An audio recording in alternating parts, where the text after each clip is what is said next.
하나님의 말씀을 보겠습니다. 구약 성경입니다. 출애굽기 말씀입니다. 126면에 가 있습니다. 구약 성경 126면 출애굽기 29장입니다. 4절 말씀부터 9절까지 기록된 하나님의 말씀을 보겠습니다. 4절부터 9절까지입니다. 함께 말씀을 읽으실 때 하나님의 복된 음성을 들으시기를 바랍니다. 읽겠습니다.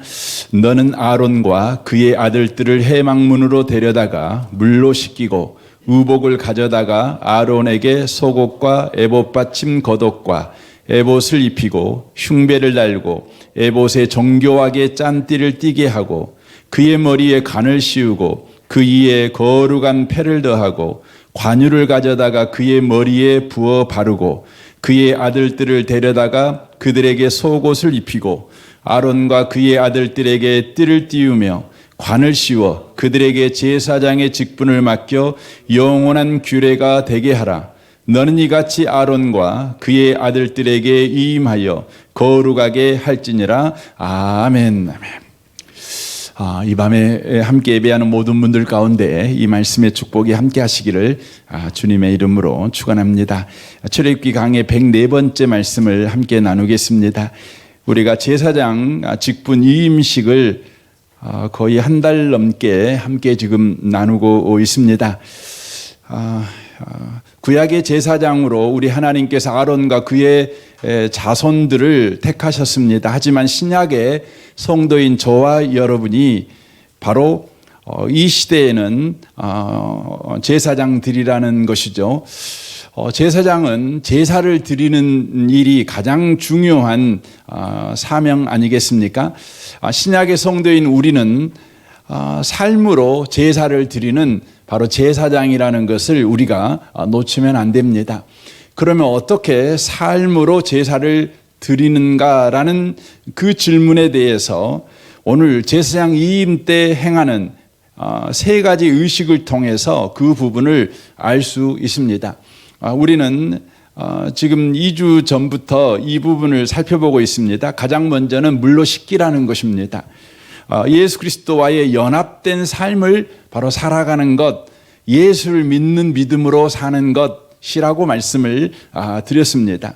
두 번째는 옷을 입혀라. 우리 이 앞주에 같이 나눴습니다. 제사장의 옷은 세 가지 특징이 있는데 거룩하고 영화로우며 아름다운 옷이었다는 것입니다. 이 제사장의 옷은 바로 하나님이 누구이신지를 보여주는 옷이라는 것입니다. 하나님은 누구십니까? 하나님은 사랑이십니다.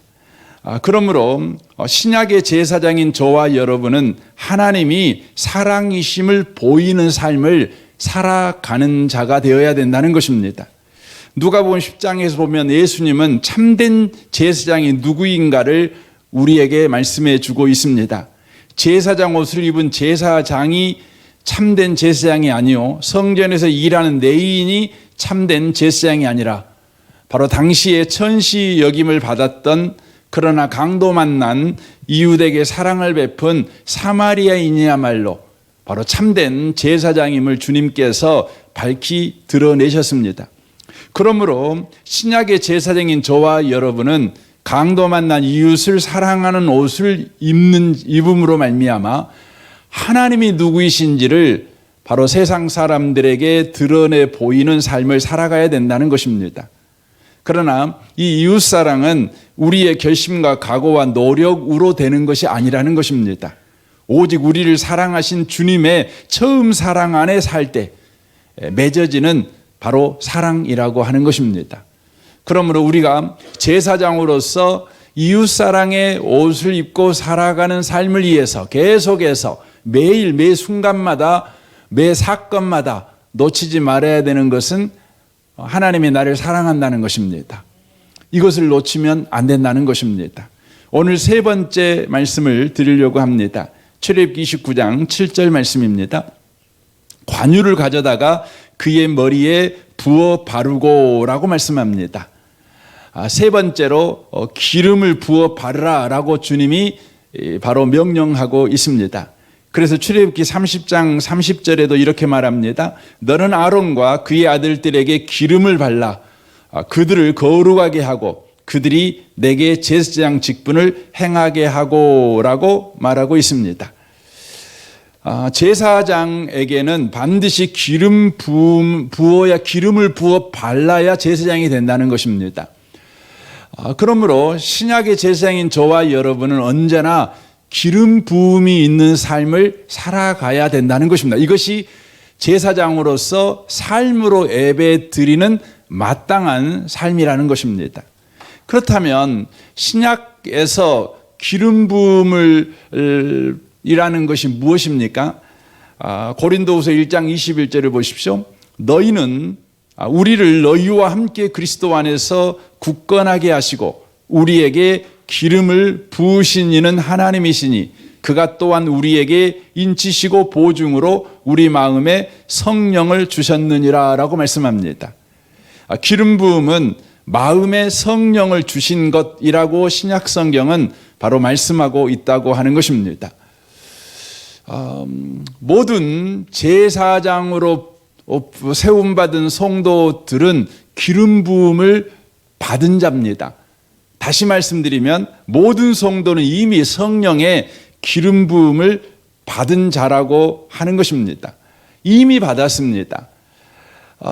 왜 이미 받았다고 말을 하냐면 우리는 단지 구원받은 자가 아니라 구원을 받은 순간 제사장이라는 직분도 함께 받은 자이기 때문에 그렇습니다. 이걸 여러분 기억하셔야 합니다. 구원을 받고 난 다음에 시간이 흐른 다음에 제사장의 직분을 받는 것이 아닙니다. 그렇게 되면 구원을 받고 난 다음에 기름 부음을 다시 받고 그리고 제사장이 되어야 되는 것이죠. 하지만 저와 여러분이 구원을 받을 과 동시에 제사장의 직분이 저와 여러분에게 주어지게 되는 겁니다. 그래서 기름 부음이라고 하는 것이 결국은 저와 여러분에게 구원을 가져다 주었고 제사장 직분을 우리에게 또한 준 것이 된다는 것입니다. 이걸 저와 여러분이 먼저 기억하셔야 합니다. 그래서 여러분 제사장은 기름 부음을 받아야 되는데 이미 저와 여러분이 기름 부음을 받았다는 것을 저와 여러분이 믿으셔야 합니다. 기억하셔야 합니다. 우리는 이미 구원받은 자요, 이미 제사장으로 기름 부음을 받은 자다. 이걸 여러분과 제가 놓치지 말아야 합니다. 왜 제가 이 부분을 이야기를 하냐면 많은 성도들이 예수님을 이렇게 믿고 난 다음에 긴 시간에 걸쳐서 이렇게 세례를 받고 집사님이 되고 또 안수 집사님이 되고 권사님이 되고 장로님이 되고 또 어떤 분은 목회자가 되고 이런 그 직분을 받습니다. 그러다 보니까 예수를 믿고 난 다음에 긴 시간 후에 우리가 교회, 이 조직교회에서 받는 직분은 그 긴 시간이 필요하지만 영적으로 보이지 않는 교회에 속한 저와 여러분은 구원을 받자마자 제사장의 직분을 받았다는 것에 대해서는 생각을 안 합니다. 그래서 우리가 예수를 믿고 난 다음에 많은 훈련을 받아야 비로소 제사장이 된다고 생각을 해요. 여러분 그렇지 않습니다. 저와 여러분은 구원받자마자 직분을 받은 자, 영적인 직분을 받은 자, 곧 제사장의 직분을 받은 자라는 것을 저와 여러분이 기억하셔야 합니다.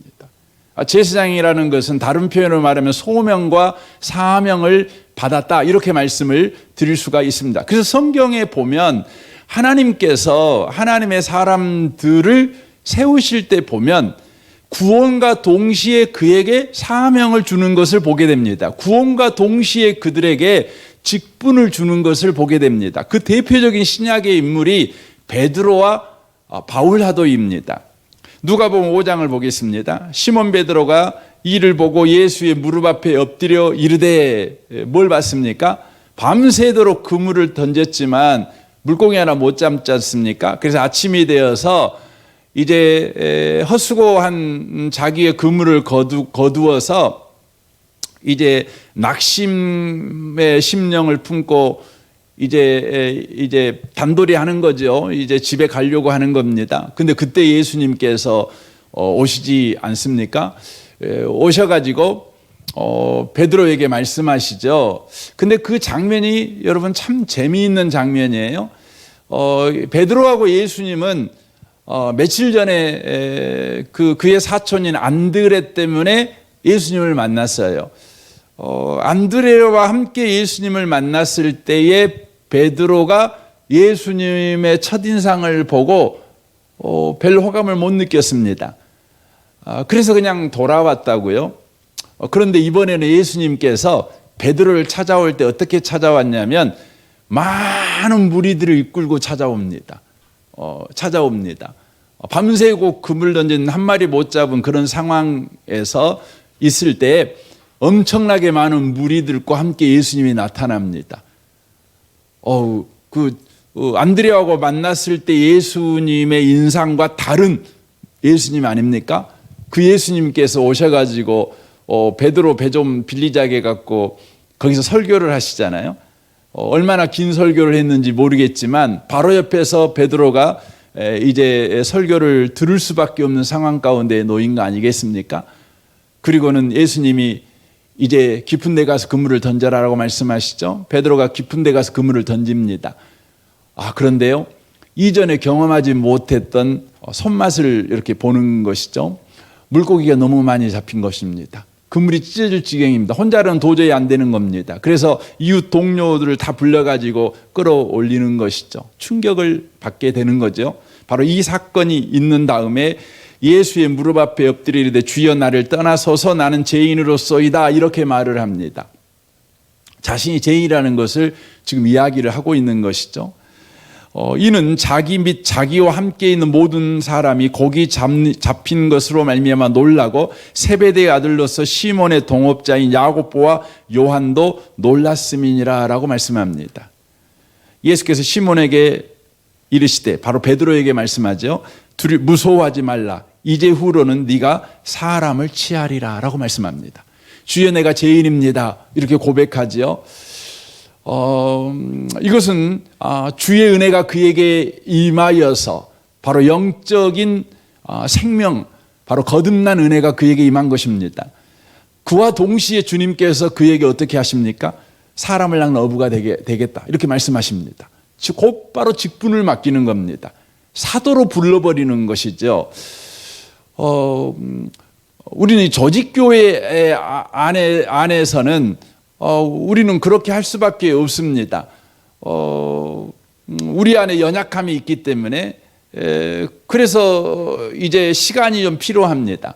그런데 하나님께서는 구원하신 주의 백성을 곧바로 여러분 제사장으로 사명자로 임명하시는 것입니다. 사도행전 9장을 보겠습니다. 사울이 길을 가다가 다메섹에 가까이 이르렀더니 호련히 하늘로부터 빛이 그를 둘러 비치는지라 땅에 엎드려져 들음에 소리가 나서 이르시되 사울아 사울아 네가 어찌하여 나를 박해하느냐 하거늘 대답하되 주여 누시오니까 이르되 나는 네가 박해하는 예수라 너는 일어나 시내로 들어가라 내가 행할 일을 내게 이를 자가 있느니라 하시니라 라고 말씀합니다.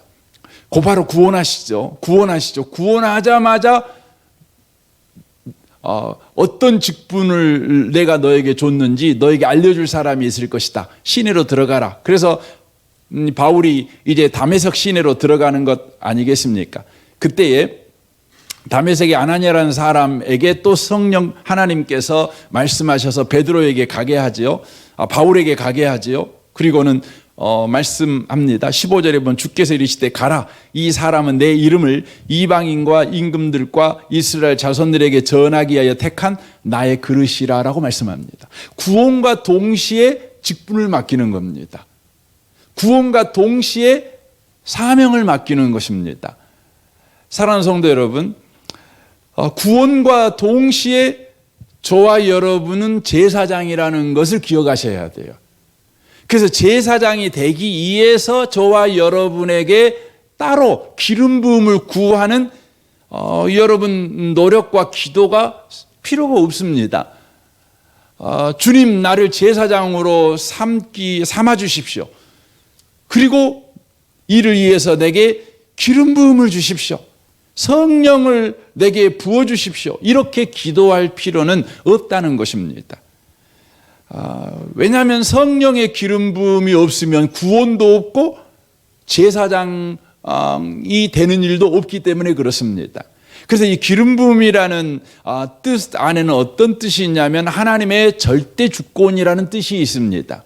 구원도 하나님의 절대 주권이지만 제사장으로 저와 여러분이 세워진 것도 하나님의 절대 주권입니다. 그러므로 구원을 받거나 제사장이 되는 일을 위해서 기름 부음을 우리가 구할 필요가 없다는 것입니다. 여기에서 우리는 큰 은혜를 알게 되죠. 저와 여러분이 구원을 받았다는 것은 저와 여러분에게 바로 제사장의 직분이 주어졌다는 것이고 소명과 사명을 받았다는 것을 의미하는 것입니다. 그래서 구원받은 성도 가운데 의미 없거나 가치 없거나 쓸모없는 인생은 없다는 것입니다. 할 일 없는 인생은 없어요. 구원받았다 그러면 그분은 쓸모 있는 사람이에요. 그분은 가치 있는 분이셔요. 그분은 의미 있는 인생을 살아갈 자인 것을 저와 여러분이 기억하셔야 합니다. 혹시 여러분이 예수를 믿어 구원받았다는 확신이 있음에도 불구하고 여러분 자신에 대하여 여러분 인생에 대하여 요즘 의미를 못 느끼고 가치를 못 느끼고 요즘 방황하고 계십니까? 저는 이 밤에 오신 복 있는 분들이 자각하셨으면 좋겠습니다. 내가 구원받는 그 순간 나에게는 제사장의 기름 부음이 임했다. 이것을 저와 여러분이 기억하셔야 합니다. 그래서 계시록 1장 6절을 보십시오. 하나님 곧 자신의 아버지를 위하여 우리를 왕과 제사장으로 삼으신 그분께 영광과 통치가 영원 무궁토록 있기를 원하노라 라고 말씀합니다. 이제 제사장으로 세움받은 우리, 신약의 우리를 왕같은 제사장이라 그렇게 부르지 않습니까? 부름받은 이들은 어떤 인생을 이제 살아야 됩니까? 계시록 5장 10절을 보십시오. 우리 하나님을 위하여 우리를 왕과 제사장으로 삼으셨으니 우리가 땅에서 통치하리로다 하더라라고 말씀합니다. 구원을 받은 사람은 이제 왕같은 제사장입니다. 기름 부음을 이미 받았습니다. 그 사람들은 이제 이 땅을 통치하는 인생을 살아가셔야 합니다. 그래서 예수 믿는 모든 사람들은 왕같은 제사장으로서 이 땅에서 통치하는 인생을 반드시 살아가셔야 한다는 것입니다. 그러나 저와 여러분이 구원받아 제사장, 왕같은 제사장이 되었지만 곧바로 이 땅을 통치하는 왕의 삶을 살아가지는 않습니다. 다윗은 어린 나이에 사무엘에게 기름 부음을 받아 왕의 직분을 받았습니다. 하지만 그는 기름 부음을 받아 왕의 직분을 받은 그 즉시 그가 왕이 된 것이 아닙니다. 수십 년 동안 왕은 고사하고 도망자 신세가 되어 바로 이 동굴 저 동굴로 피하는 그런 험악한 인생을 살았습니다. 수많은 어려움과 위험을 경험하여 난 후에 그가 왕이 됩니다. 사망의 음침한 골짜기를 다닌 것 같은 위험과 죽을 것 같은 많은 일들을 그가 경험한 이후에 특히 사울 왕이 자기를 죽이기 위해서 쫓아다니는 거 아닙니까? 마침내 사울 왕이 죽자 비로소 다윗은 왕이 됩니다. 그리고 땅을 통치하는 자가 되지요. 다윗은 하나님께 자기의 인생을 뒤돌아보면서 이렇게 고백합니다. 시편 23편 4절입니다. 내가 사망의 음침한 골짜기로 다닐지라도 해를 두려워하지 않는 것은 주께서 나와 함께 하심이라. 주의 지팡이와 막대기가 나를 안위하시나이다. 주께서 온수의 목전에서 내게 상을 차려주시고 기름을 내 머리에 부으셨으니 내 잔이 넘치나이다 라고 고백합니다. 여기서 우리가 주목해야 될 말은 내 잔이 넘치나이다라는 고백입니다. 다윗은 이미 왕의 기름 부음을 수십 년 전에 받은 사람입니다. 그러므로 다시 왕의 직분을 받는 기름 부음을 받을 필요가 없는 사람입니다. 그럼에도 불구하고 그는 왕의 기름 부음을 받은 이후에 수십 년 동안 그는 수없이 많은 죽음의 사선을 넘고 넘어갔는데 그 모든 과정을 다윗은 뭐라고 고백하냐면 주님께서 내 머리에 기름을 부으시고 내 잔이 넘쳤다. 내게 임한 기름 부음이 충만해졌다. 이렇게 표현합니다. 충만하려면 기름 부음이 계속해서 부어져야만 충만한 것입니다. 그렇게 지금 고백하고 있는 것입니다. 이건 무엇을 의미하고 있냐면 우리가 구원을 받은 이후에 제사장이 되었죠. 이미 기름 부음을 받았습니다. 제사장이 되기 위해서 기름 부음을 우리는 구할 필요는 없습니다.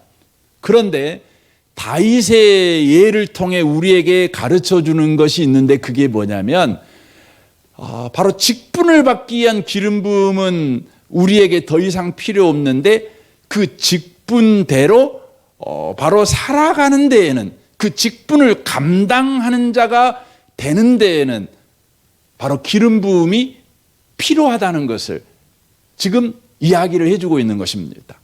그러니까 다윗이 왕의 기름 부음을 받았지만 곧바로 왕이 되지 않았어요. 그렇다고 해서 그가 왕이 아닌 건 아니에요.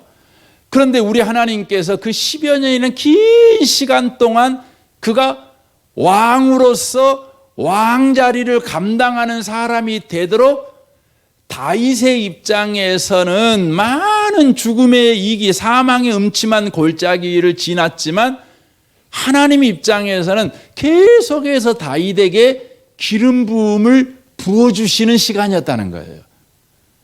무슨 기름 부음이에요? 다시 왕의 기름 부음이 아니에요. 왕의 직분을 감당할 수 있는 바로 기름 부음을 부어줬다는 거예요. 그래서 다윗이요, 시편 92편 10절에서 이런 기도를 합니다. 주께서 내 뿔을 유니콘의 뿔같이 높이시리니 내가 신선한 기름으로 기름 부음을 받으리이다 라고 말합니다. 여기서 뿔은 권력을 말합니다. 그러니까 왕이죠. 왕에게는 자리만 있으면 안 되는 것이에요. 여러분, 왕 가운데는요, 그냥 그 이름만 왕인 사람이 역사 속에 얼마나 많습니까? 그렇죠. 이름만 왕인 사람이 많아요. 그런데 여러분, 왕에게는 반드시 뭐가 필요합니까? 힘이 필요한 겁니다. 왕에게는 능력이 필요한 것입니다. 왕에게는 왕의 자리가 당연히 주어져야죠.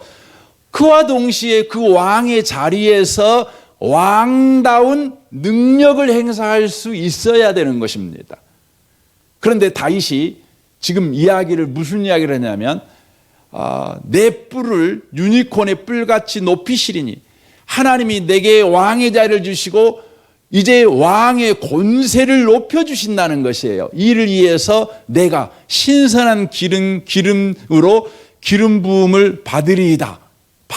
이건 미래형입니다. 그러니까 하나님 앞에 계속해서 신선한 기름 부음을 그가 구했고 받았다는 것을 성경이 말씀해 주고 있는 것입니다. 이로 인하여서 다윗이 왕의 기름 부음을 받은 다음에 사울에게 계속해서 쫓겨서 도망갈 때에 도망만 간 것이 아니에요. 뭐 했다는 거예요?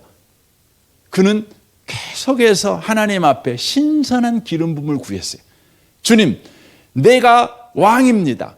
이제 왕다운 왕이 되게 내게 능력을 부어주십시오. 계속해서 이 부분을 구했고 하나님께서 사울에게 쫓기는 그 10여 년이라는 그 사망의 음침한 골짜기를 지나는 그 모든 과정에서 신선한 기름 부음을 다윗에게 부어 주셨다는 것을 말해주고 있는 것입니다. 이 밤에 오신 복 있는 성도 여러분, 여러분이 왕 되기 위한 기름 부음은 더 이상 구할 필요는 없습니다. 하지만 왕의 능력을 가진 자, 그 자리에 합당한 지혜와 지식과 명철과 또 은사와 능력을 가진 자가 되기 위해서는 저와 여러분이 반드시 신선한 기름 부음을 받는 자가 되셔야 된다는 겁니다. 그래서 이 부분을 신학적으로 보면 이렇게 말씀을 드릴 수 있어요. 우리가 구원을 받고 재생이 된 기름 부음은 바로 성령의 내주, 성령의 세례, 이렇게 말씀을 드릴 수 있어요. 이것은 굉장히 내적이고 주관적입니다. 주관적입니다. 그래서 여러분에게 성령의 세례가 임하면 여러분이 바로 내가 예수님을 주님으로 고백하는 것을 통해서 내가 구원받았구나 이렇게 확인할 수 있지만, 다른 사람들이 느끼기에도 저 사람 예수 믿었네, 구원받았네, 제사장 됐네, 이렇게 알기는 쉽지 않습니다. 성령의 내주와 성령의 세례는 그렇습니다. 그런데 이 신선한 기름 부음은 뭐하고 똑같냐면 성령 충만과 똑같습니다. 성령 충만은 외적이고 객관적입니다. 사도행전 10장 44절 보겠습니다. 베드로가 이 말을 할 때에 성령이 말씀 듣는 모든 사람에게 내려오시니, 그러니까 베드로가 설교를 하는데 성령이 내려와요. 이거 어땠다는 거예요? 보였다는 거예요. 보였다는 것이죠. 베드로와 함께 온 할례 받은 신자들은 유대인 신자들을 이야기하고 있는 겁니다. 신자들이 이방인에게도 성령 부어 주심으로 말미암아 논란이라고 되어 있어요. 그러니까 이방인들은 하나님께서 버려 지옥의 땔감이라고 생각을 했어요. 절대 구원받을 수 없다고 생각을 했어요. 그런데 우리 하나님께서 베드로가 설교할 때 유대인 신자들이 이방인도 하나님이 구원하신다는 것을 확인할 수 있도록 성령께서 눈에 보이게 그들 가운데 역사합니다. 그 현상이 뭡니까? 46절에 이는 방언을 말하며 하나님의 높임을 들음이러라 라고 되어 있습니다. 이에 베드로가 이르되 이 사람들이 우리와 같이 성령을 받았으니 누가 능히 물로 세례를 베품을 금하리요 하고 명하여 예수 그리스도의 이름으로 세례를 베풀라 하시니라라고 되어 있습니다. 여기에서 지금 임하고 있는 성령은 외적으로 또 객관적으로 확인이 가능한 성령의 임하심이었습니다. 그것이 방언으로 나타나고 있는 것을 보게 되어집니다. 신약 성경, 특별히 사도행전의 방언에 관한 이야기가 이렇게 나올 때에는 반드시 배경이 있습니다. 우리 한국 교회에서는 방언은 기도 많이 하면 방언을 받고 뭐 그런 경우가 있잖아요. 그런데 사도행전에서 방언의 역사는 반드시 이것과 함께 합니다. 그게 뭐냐면 바로 선교와 함께 합니다. 선교와 함께 합니다. 그러니까 사도행전 2장에서 처음 방언이 나옵니다.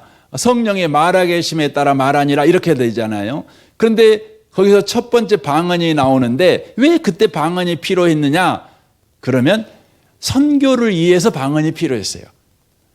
16개국 사람들이 모여 있었는데 그 사람들이 서로 말이 안 통하잖아요. 그래서 하나님께서 베드로의 설교를 그 나라 말로 그 사람들이 다 들을 수 있도록 선교를 위해서 방언을 허락하신 거예요. 지금 사도행전 10장에서도 마찬가지입니다. 이방인에게도 구원이 임한다는 것을 바로 유대인 그리스도인들이 알게 하기 위해서, 바로 선교를 위해서 우리 하나님의 구원 역사는 유대인만에게 한정된 것이 아니라 모든 민족을 향하고 있다는 것을 가르쳐 주시기 위해서 방언이 나와요. 그래서 여러분, 우리 한국 교회는 방언을 자신의 유익을 위해서만 방언을 구하고 방언을 쓰는 경우가 많아요. 그래서 방언을 통해서 본인의 구원의 확신, 하나님이 나를 구원해서 이런 그 증거로 방언을 이렇게 쓰는 경우가 많고, 더 나아가 내가 기도를 많이 한다, 하나님이 그걸 인정해 줬어, 내가 믿음이 있다는 걸 인정해 줬어, 뭐 이런 차원에서 방언을 쓰는 경우가 많습니다. 여러분, 그러다 보면 성경이 의도하는 방언의 용도와 다르게 써버릴 수 있어요. 여러분, 언제나 방언은 선교와 함께 해야 돼요. 복음하고 함께 가는 거예요. 꼭 기억하셨으면 좋겠어요. 그래서 방언을 하시는 분들은 가장 많은 시간을 하루에 무슨 기도를 해야 되냐면, 여러분, 열방을 향한 중보 기도를 많이 하셔야 되는 거예요. 선교를 위한 방언 기도를 많이 하시는 거예요. 이게 하나님께서 우리에게 방언을 주신 가장 큰 이유이기 때문에 그렇습니다. 신선한 기름 부음, 바로 성령의 충만, 그 일을 능히 행할 힘과 능력과 지혜를 주시는 그 바로 기름 부음, 바로 저와 여러분은 이것을 구해야 된다는 것입니다. 다니엘서 1장 17절을 보십시오. 하나님이 이 네 소년에게 학문을 주시고 모든 서적을 깨닫게 하시고 지혜를 주셨으니 다니엘은 또 모든 환상과 꿈을 깨달아 알더라 라고 되어 있습니다. 이게 바로 신선한 기름 부음, 성령 충만함으로 말미암아 그 직분을 감당할 능력이 부어지는 바로 기름 부음이라고 하는 것입니다. 하나님은 오늘날 제사장으로 직분을 받은 모든 성도들이 그 제사장의 직분을 능히 감당할 능력과 힘과 지혜를 가진 자들이 되기를 원하십니다. 그래서 사랑하는 성도 여러분, 여러분들이 계속해서 바로 직분의 기름 부음이 아니라 능력의 기름 부음을 여러분 구하시는 복 있는 분들이 꼭 되셨으면 좋겠습니다. 여러분이 가정에서 아버지라면 아버지 제사장이죠. 어머니 제사장이고 뭐 부인 제사장이고 남편 제사장이고 직장에서 뭐 사장 제사장이고 뭐 그렇지 않겠습니까? 여러분에게 계속해서 그 직분을 감당할 힘과 능력과 지혜와 지식과 명철과 각양 은사가 여러분에게 충만하게 부어지도록 기도하는 일을 저와 여러분이 놓치지 마셔야 됩니다. 꼭 기억하셔야 합니다.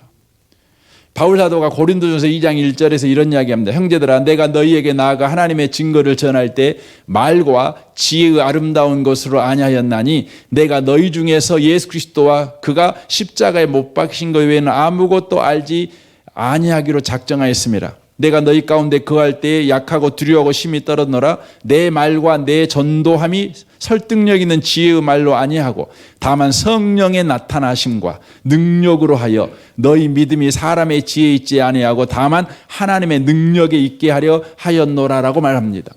바울 사도가 공부를 되게 많이 한 사람 아니겠습니까? 그러니까 논리와 설득력을 가지고 얼마든지 설교할 수 있겠죠. 하지만 바울 사도는 이로 인하여 나타나는 것은 사람의 지혜밖에 안 나타난다. 네 잘났어. 뭐 이 정도밖에 결과가 안 나온다는 것입니다. 오직 사람이 바뀌어지는 것은 바로 성령의 나타나심과 능력으로 해야 하나님의 역사하심이 온전하게 드러나는 일이 된다는 것이죠.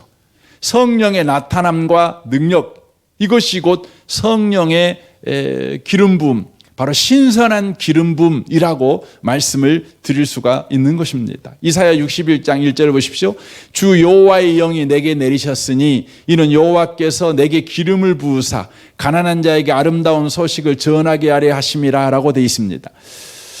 성령을 내려주셨습니다. 이미 예수 받은 사람들은 성령이 이미 임해 있습니다. 이미 있어요. 아멘이시죠, 여러분? 여러분과 저는 더 이상 우리에게 성령 주세요, 성령 주세요 이렇게 구할 필요는 없어요. 하지만 저와 여러분이 뭘 구해야 돼요?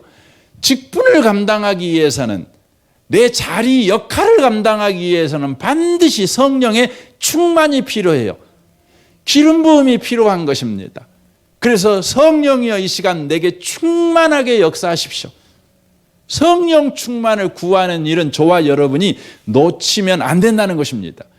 성령이 충만하면 어떤 일이 벌어집니까? 나를 보내사 마음이 상한 자를 고치며 포로된 자에게 자유를, 갇힌 자에게 노임을 선포하며 여호와의 은혜의 해와 우리 하나님의 보복의 날을 선포하며 모든 슬픈 자를 위로하되 무릇 시온에서 슬퍼하는 자에게 화관을 주어 그 죄를 대신하며 기쁨의 기름으로 그 슬픔을 대신하며 찬송의 옷으로 그 근심을 대신하시고 그들이 의에 나무고 여호와께서 심으신 그 영광을 나타낼 자라 일컬음을 받게 하려 하심이라라고 말씀합니다. 성령이 충만하여 복음을 증거할 때 여러분과 제가 말하는 자 아닙니까? 꼭 설교자만 말하는 것이 아닙니다. 여러분과 저는 꼭 말을 하는 사람 아닙니까? 뭐 사장으로서 말하고, 뭐 아버지로서 말하고, 어머니로서 말하는 거 아닙니까? 그런데 우리가 성령이 충만해서 말하게 될 때, 우리를 통해서 우리의 자녀들이, 또 우리의 직원들이, 또 우리의 성도들이 의의 나무 곧 여호와께서 심으신 그 영광을 나타낼 자라 일컬음을 받는 변화가 일어난다는 것이죠. 그래서 여러분이 저를 위해서도 기도할 때 항상 성령 충만을 위해서 기도해 주십시오. 또한 저도 여러분을 위해서 기도할 때 성령 충만을 위해서 기도할 것입니다. 서로 피차 성령 충만을 위해 기도하셔야 됩니다. 왜냐하면 여러분만 변화되어야 될 사람들이 아니고 저도 변화되어야 되니까. 제가 성령 충만하여 말할 때 여러분이 변화되겠지만 여러분도 성령 충만하여 저에게 말할 때 저도 변화가 일어나겠죠. 이게 중요한 것입니다. 목사님은 성령 충만하면 되지요? 아닙니다. 성경에 보시면 설교자가 성령 충만하여 설교할 때 역사가 일어나는 것이 아니라 회중도 성령이 충만할 때예요. 곧 회중도 압도적인 하나님의 임재 아래 있을 때예요. 이걸 놓치면 안 되는 겁니다. 손바닥도 여러분 마주쳐야 소리가 난다는 거 아니겠습니까? 그래서 사도행전 2장에 보면 성령이 임할 때 보면 어떻게 임합니까? 두 가지로 임합니다. 하나는 오순절이 이미 이름에 그들이 앉은 그 자리에 어떤 일이 벌어져요?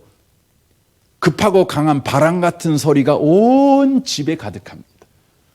공간에 가득합니다. 그리고 뭐합니까? 그 공간 속에 있는 모든 사람, 각 사람 위에 뭐합니까? 불의 혀 같은 성령께서 임합니다. 여러분 그렇게 성령이 역사하십니다.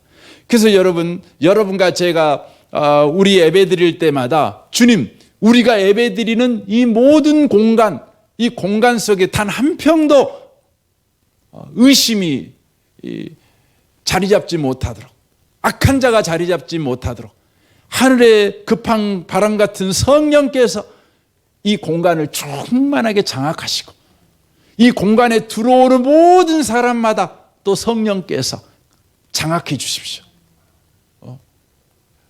여러분 우리가 늘 그렇게 기도하셔야 합니다. 특별히 오늘 설교를 듣는 여러분은 예배 시간에 초도 10분 전에는 오셔가지고 자리에서 기도해 주십시오.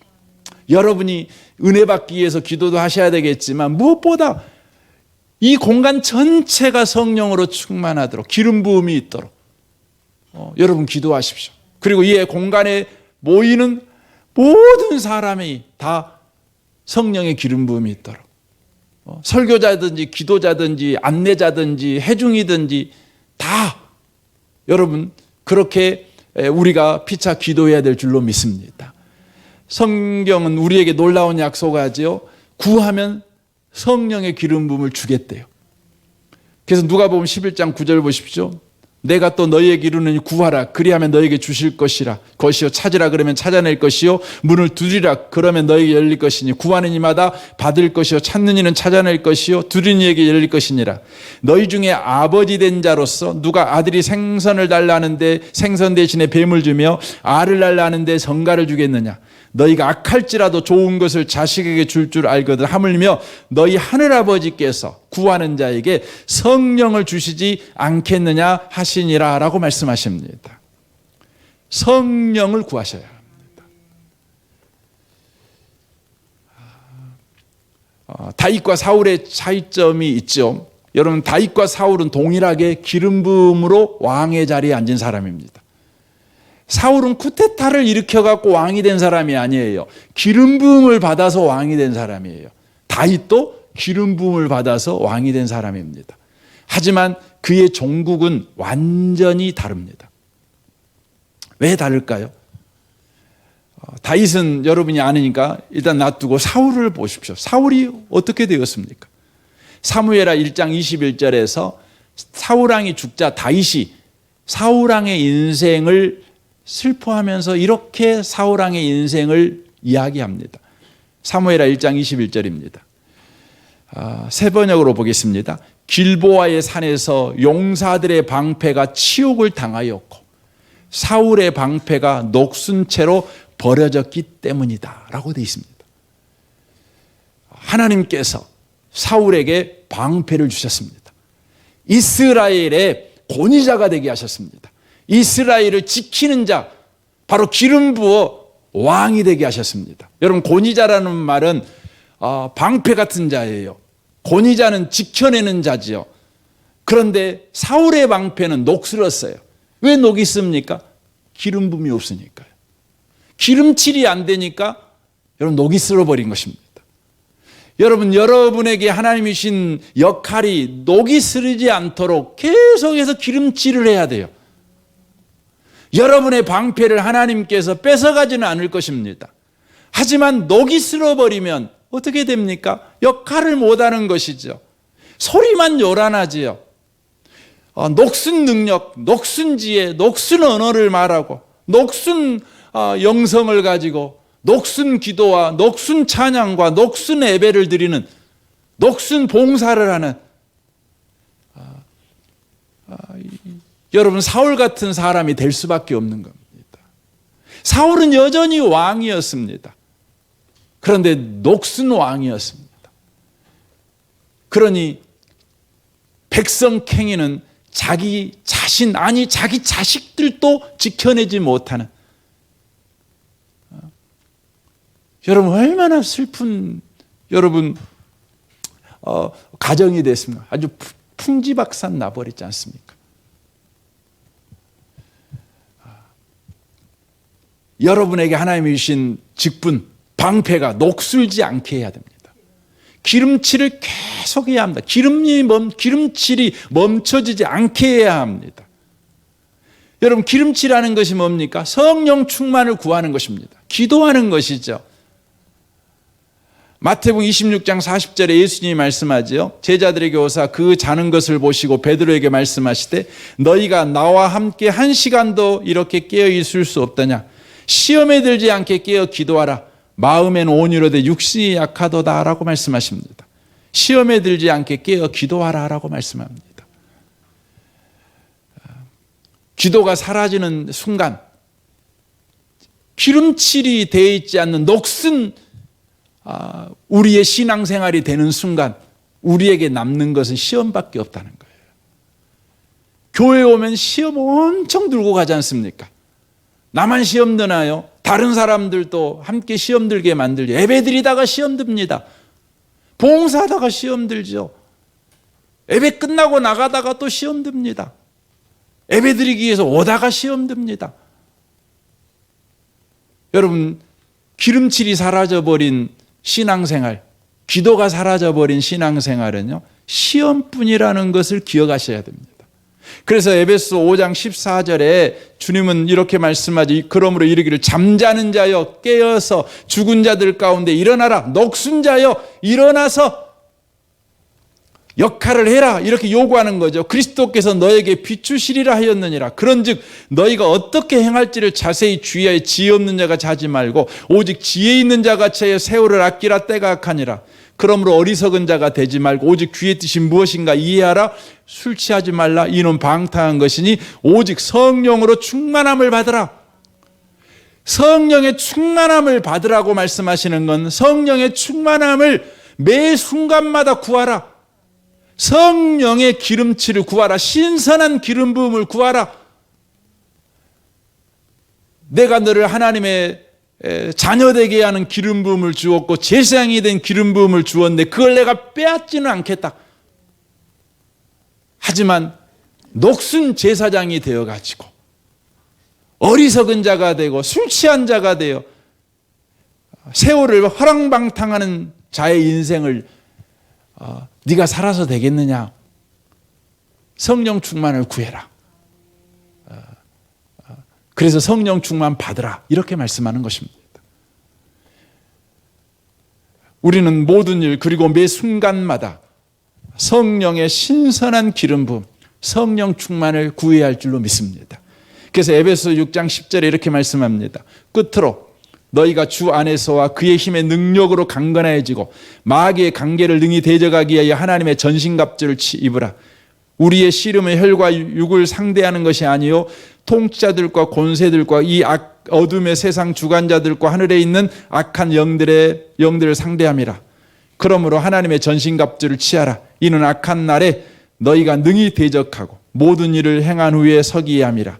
그러니 서서 진리로 너희 허리띠를 띠고 의에 호심경을 붙이고 평안의 복음이 준비한 그 신을 신고 모든 것 위에 믿음의 방패를 가지고 이로써 능히 악한 자의 모든 불화살을 소멸하고 구원의 투구와 성령의 검 곧 하나님의 말씀을 가지라. 모든 기도와 간구를 하되 항상 성령 안에서 기도하고 이를 위하여 깨어 구하기를 항상 힘쓰며 여러 성도를 위하여 구하라라고 말합니다. 저는 이 설교를 준비하다가 이 본문에서 지금까지 늘 머뭇거리고 이 부분에 대한 정확한 그 의미를 몰랐던 그 구절이 하나 있었습니다. 그게 뭐였냐면 그 18절에 나와 있는 모든 기도와 간구를 하되 항상 성령 안에서 기도하고, 이 성령 안에서 기도하는 것. 그래서 성령 안에서 기도하는 것이 대체 뭘까? 그래서 제가 많은 주석책도 보고 이 책도 보고 저 책도 보고, 근데 내 마음에 진짜 시원해. 그래, 맞아. 이게 성령 안에서 기도하는 거구나. 이걸 사실은 제가 아직까지 못 찾았습니다. 그러다가 오늘 설교를 준비하다가 성령 안에서 기도한다는 것이 이거구나. 이걸 제가 봤습니다. 그게 뭐냐면 이 통째로 읽어보면 그런 겁니다. 여러분, 우리는 악한 사람하고 사람하고 싸우는 것이 시험 든 거거든요. 여러분 요즘 사람하고 싸움하고 계십니까? 사람 빛게 보이고 사람이 사람이 그냥 하찮게 보이고 사람이 귀찮아 보이고 요즘 사람 때문에 숨이 컥컥 막히고 사람 때문에 어디 가기 싫고 요즘 사람 때문에 그래. 그건 분명합니다. 시험 든 겁니다. 예수 믿는 사람은 사람하고 싸우는 게 혈과 육으로, 이 혈과 육이면 사람을 말하는 것이거든요. 사람하고 안 싸우는 겁니다. 우리는 언제나 마귀하고 싸웁니다. 영적 세력과 싸웁니다. 이 싸움을 하려면 우리는 하나님의 전신갑주를 입어야 합니다. 머리부터 발끝까지 무장을 해야 됩니다. 무장을 해야 되죠. 그런데 성령 안에서 기도해야 합니다. 이게 무슨 의미의 말입니까? 여러분, 아무리 여러분이 전신갑주로 딱 무장을 했잖아요. 무장을 여러분 했어도요. 이건 무장을 했어도 여러분이 무장한 것을 제대로 쓸 줄을 몰라요. 그러니까 여러분 총 들고 전쟁터는 나갔어요. 근데 총을 쏠 줄을 몰라요. 그럼 총 가지고 가는 게 집입니다. 차라리 도망갈 때 총 없으면 차라리 낫죠. 성령 안에서 기도하라는 말은 무슨 의미냐? 여러분이요, 머리에 구원의 투구를 씁니다. 구원의 투구를 쓸 때, 주님, 내가 이 시간 예수님이 나의 구원자라는 것을 내가 믿습니다. 이 머리에 이걸 씁니다. 항상 내 머리의 생각이 예수님이 구원자야. 예수님이 나를 지켜주셔. 예수님이 나를 보호하셔. 이렇게 내가 머리에 씁니다. 하지만 주님, 내 의지로는 안 됩니다. 내 지식으로는 내가 이 시간 내가 어떤 경우에도 예수님이 나의 구원자다. 주님이 날 지켜주신다. 내 인생은 헛된 인생이 되지 않아. 예수님이 구원자니 나는 이기고야 말 거야. 결론은 이겨. 이렇게 내가 결심하고 이해하고 그걸 내가 현장에서 써먹으려고 하지만 못 써먹습니다. 주님, 내가 구원의 투구를 쓰오니 내게 성령 충만 주십시오. 성령께서 머리에 쓴 구원의 투구, 예수님이 구원자라고 하는 이 구원자라는 이 진리를 주님 내 삶에서 충만하게 해 주십시오. 그게 성령 안에서 기도한다는 거예요. 여러분 의의 흉배를 붙입니다. 의의 흉배를 의라는 건 뭐냐면 하나님과 우리 관계가 정상화됐다. 이게 의입니다. 하나님은 내 아버지고 나는 그의 자녀다. 이게 의입니다. 하나님과 우리 관계는 어떠한 경우에도 온수 관계가 안 돼요. 하나님은 절대 나를 외면하지 않아요. 나에게 삐지지 않아요. 나를 거역하지 않아요. 나를 외면하지 않아요.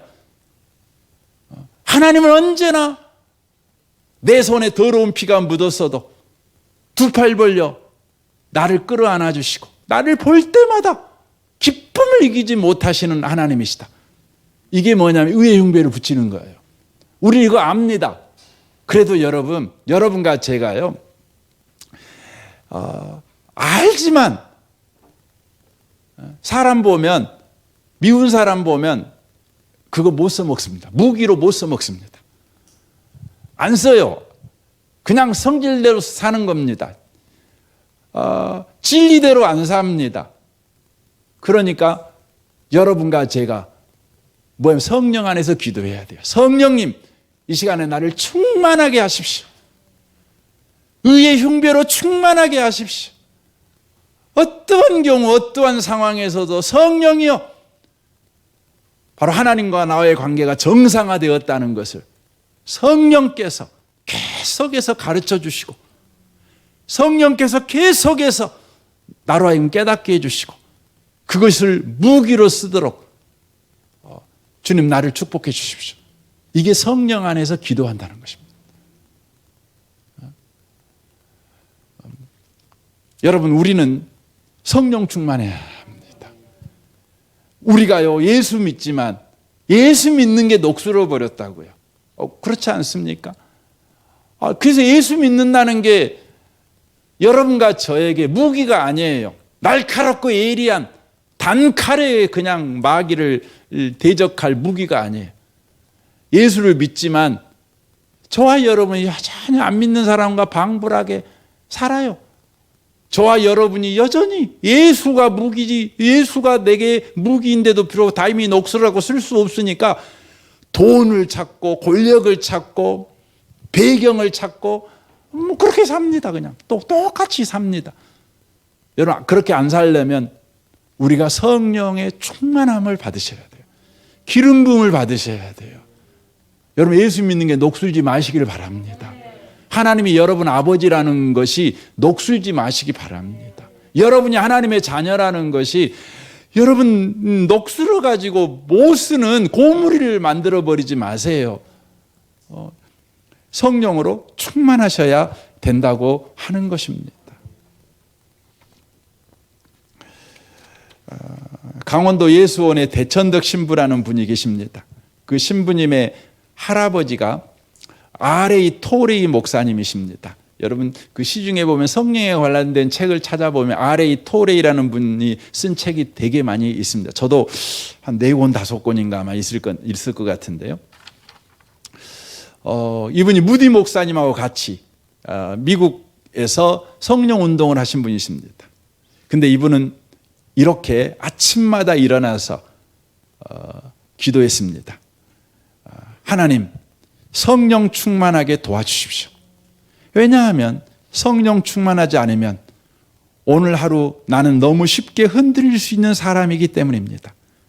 하나님, 제가 성령 충만하다고 느끼지 못할 때 함부로 말하지 않도록 도와주십시오. 성령 충만하지 않을 때 말하면 실언이 되기 쉽고 사람들에게 상처를 주기 쉽기 때문입니다. 하나님, 제가 성령 충만하지 않을 때 제 인생의 중요한 결정을 하지 않도록 도와주십시오. 성령 충만하지 않으면 저의 결정은 잘못될 가능성이 항상 있기 때문입니다. 그러므로 구합니다. 성령으로 충만을, 그러므로 구합니다. 성령의 인도를, 그러므로 구합니다. 성령의 깨닫게 하심을. 성령님 도와주십시오. 성령님 역사하십시오. 성령님 충만하십시오. 이 밤에 오신 복 있는 성도 여러분, 우리는 예수 믿자마자 제사장이 되었습니다. 제사장으로 기름 부음을 받았습니다. 이제 그 역할을 감당하도록 신선한 기름 부음, 녹슬지 않도록 성령의 기름칠, 성령의 충만함을 매 순간순간마다 구하는 복 있는 성도들이 되시길 바랍니다. 하루 1시간씩 구하면 더없이 좋겠죠. 하지만 여러분 걸어 다니면서도 5분, 1분 여러분 눈 뜨고 계속 성령 충만을 구하십시오. 그리하여 여러분과 저의 삶에 구원받은 자의 그 영광, 구원받은 자의 그 능력, 구원받은 자의 그 자랑, 구원받은 자의 그 크심, 여러분과 제가 누리고 살아가야 될 줄로 믿습니다. 우리 함께 이 시간 기도했으면 좋겠습니다. 이 시간 기도할 때 우리 성령 충만을 좀 구하셨으면 좋겠습니다. 주여, 성령 충만을 주여 구합니다. 성령 충만 주십시오. 우리가 다 녹슬어 버렸습니다. 예수 믿는 것이 고물이 돼 버렸습니다. 하나님의 자녀라는 것이 중고가 돼 버렸습니다.